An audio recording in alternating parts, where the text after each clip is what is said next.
Hurmatli o'quvchilar, bugungi metodimizning nomi bank metodi deb nomlanadi. Ko'rib turganingizdek, konvertlar berilgan. 3 ta guruhga bo'linasiz.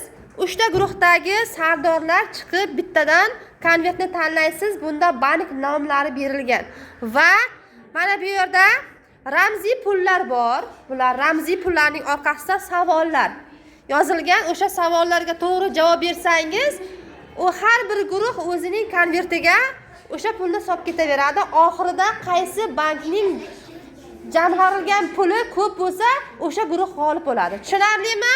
Hamma tayyormi? Boshladik. Guruhdan bittadan o'quvchi, bu guruhdan Toshpo'lat chiqadi. Ikkinchi guruhdan Mubina, uchinchi guruhdan Hayitali chiqadi. Konvertni tanlaysiz.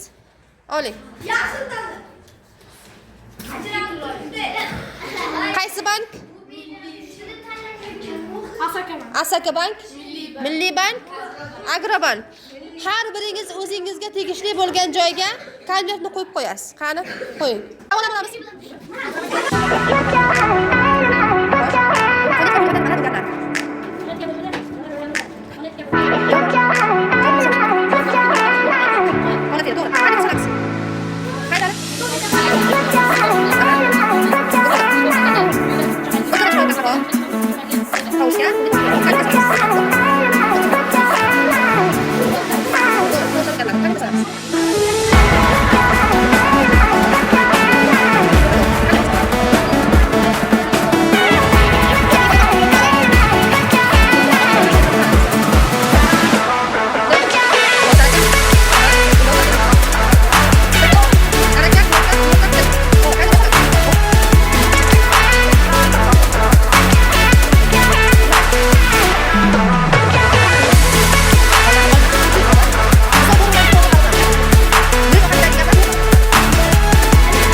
Birinchi guruh qaysi bank edi?